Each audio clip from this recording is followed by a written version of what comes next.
Selanjutnya, kita akan melihat bagaimana sejarah perkembangan pembangunan berkelanjutan.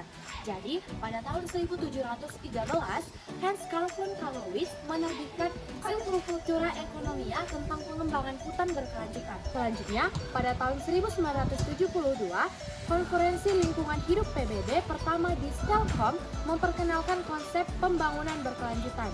Nah, pada tahun 1987, laporan Our Company Future memberikan definisi pembangunan berkelanjutan yang hingga pada saat ini banyak digunakan. Pada tahun 1992, konferensi PBB tentang lingkungan dan pembangunan di Rio de Janeiro, Brazil telah dilaksanakan. Nah, selanjutnya kita itu akan membahas konsep. Konsep pembangunan berkelanjutan ini melibatkan 3 pilar utama, yaitu ekonomi, sosial, dan lingkungan. Yang dimana itu berarti bahwa pertumbuhan ekonomi ini harus sejalan dengan perlindungan lingkungan dan keadilan sosial. Yang dimana konsep ini menekankan pentingnya keseimbangan atas ketersediaan saat ini dan menekankan pentingnya keseimbangan untuk ketersediaan di masa depan. Nah, sekarang kita akan melihat apa saja prinsip-prinsip pada pembangunan berkelanjutan. Jadi, prinsip yang pertama adalah keadilan antar generasi. Pada prinsip ini, pembangunan yang kita lakukan saat ini tidak boleh merugikan generasi yang akan mendatang, dan sumber daya harus dikelola secara bijak untuk memastikan ketersediaan untuk masa yang akan mendatang. Prinsip yang kedua adalah integrasi ekonomi dan lingkungan. Pada prinsip yang kedua ini, kebijakan ekonomi harus mempertimbangkan dampaknya pada lingkungan. Prinsip yang ketiga adalah keadilan sosial. Pembangunan harus menguntungkan semua lapisan masyarakat. Dengan kata lain, tidak boleh ada golongan atau lapisan masyarakat yang dikecualikan untuk mendapatkan keuntungan dari pembangunan berkelanjutan. Nah, prinsip yang keempat adalah efisiensi penggunaan sumber daya dengan memanfaatkan energi dengan maksimal dan menghemat penggunaan sumber daya energi terbarukan. Prinsip yang kelima adalah partisipasi masyarakat dan transparansi proses pembangunan. Prinsip yang keenam adalah inovasi dan adaptasi. Pada prinsip yang keenam ini, kita sebagai masyarakat yang terlibat harus mendorong pengembangan teknologi yang ramah lingkungan dan memiliki kemampuan beradaptasi terhadap perubahan lingkungan sebagai akibat dari proses pembangunan. Selanjutnya kita akan membahas mengenai 17 tujuan pembangunan berkelanjutan. Jadi 17 tujuan pembangunan berkelanjutan ini telah ditetapkan dalam konferensi PBB di Rio de Janeiro. Jadi 17 tujuan pembangunan berkelanjutan yang utama adalah memberantas kemiskinan. Yang kedua adalah mengurangi kelaparan. Yang ketiga, kesehatan dan kesejahteraan yang baik. Yang keempat, pendidikan bermutu. Yang kelima, kesetaraan gender. Yang keenam, air bersih dan sanitasi. Yang ketujuh, energi bersih dan terjangkau. Yang kedelapan, pekerjaan yang layak dan pertumbuhan ekonomi. Yang kesembilan, infrastruktur, industri dan inovasi. Yang kesepuluh, mengurangi ketimpangan.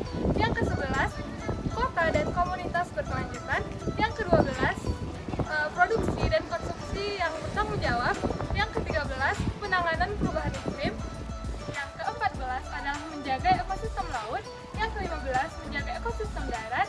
Yang ke-16 perdamaian, keadilan dan kelembagaan yang kuat. Serta yang terakhir atau yang ke-17 adalah kemitraan untuk mencapai tujuan. Berikut adalah 17 tujuan dari pembangunan berkelanjutan. Untuk materi selanjutnya akan dijelaskan oleh teman saya. Selanjutnya, aku akan membahas gagasan. Di sini ada dua gagasan. Yang pertama itu gagasan kebutuhan, khususnya kebutuhan pokok manusia untuk bertahan hidup, yakni memprioritaskan kebutuhan masyarakat miskin. Yang kedua itu gagasan keterbatasan, yakni keterbatasan kemampuan lingkungan untuk memenuhi kebutuhan manusia, baik di masa kini maupun di masa yang akan datang. Baik, selanjutnya dampak.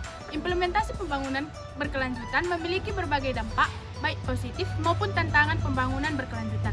Dampak positif, yang pertama itu ketahanan lingkungan, yang kedua efisiensi ekonomi, yang ketiga peningkatan kapasitas hidup, yang keempat infrastruktur berkelanjutan, yang kelima kerjasama global. Baik, adapun tantangannya yaitu yang pertama ketimpangan ekonomi, yang kedua tekanan sumber daya alam, yang ketiga konflik kepentingan, yang keempat kapasitas implementasi, yang kelima resternisasi terhadap pertanian. Selanjutnya itu kita akan membahas karakteristik. Karakteristik pembangunan berkelanjutan itu ada 4. Yang pertama itu berjangka panjang dan lintas generasi. Yang kedua itu menseimbangkan aspek ekonomi, sosial, dan lingkungan. Yang keempat itu menyediakan sumber daya dan lingkungan yang sehat. Yang keempat itu bertanggung jawab atas generasi yang akan datang. Melalui pembangunan ekonomi dan kelestarian lingkungan yang inklusif dan seimbang yang beriringan dengan pembangunan perdamaian dan keamanan. Kegiatan budaya dari produk, jasa, dan warisan memiliki nilainya sendiri melalui identitas, makna, dan nilai bagi kehidupan. Implementasi juga memerlukan sistem pemantauan dan evaluasi yang efektif untuk mengukur kemajuan dan menyesuaikan strategi sesuai kebutuhan. Terima kasih. Selanjutnya, kita akan melihat bagaimana contoh nyata dari pembangunan berkelanjutan.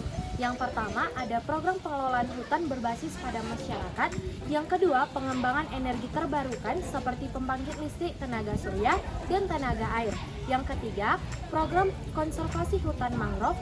Yang keempat, pengembangan ekowisata lokal. Yang kelima, pertanian berkelanjutan dan sistem pangan lokal.